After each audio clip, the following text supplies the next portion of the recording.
In this particular Key Stage 3 science lesson, we're looking at the uses of electromagnets. Why do we actually use them? And with some examples. So in a previous lesson, we mentioned an electric bell. So in this case, let's have a look at how this works. Let's just magnify this.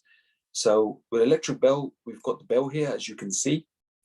And at the same time, we've got the electromagnet, whereby we've got a solenoid, and we've got a coil, and we've got these wires actually going around the particular solenoid and coil. And this is an example of how an electric bell actually works.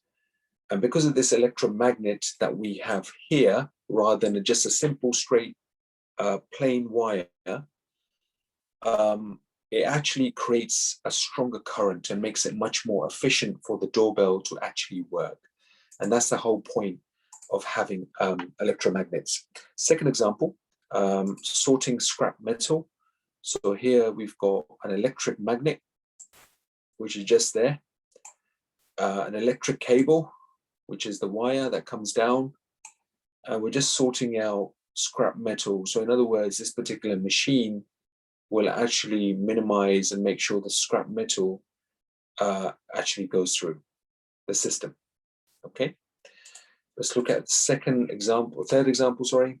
And this one, electric magnet switches and relays.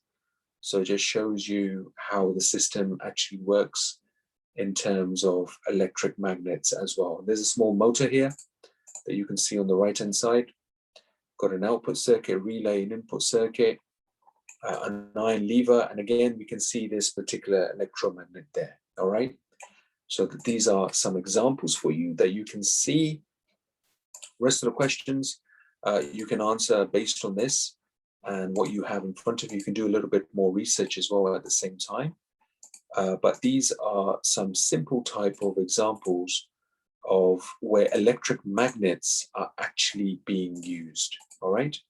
And I hope this helps, and good luck with the rest of the questions, and we'll follow this up with much more information later on. Thank you.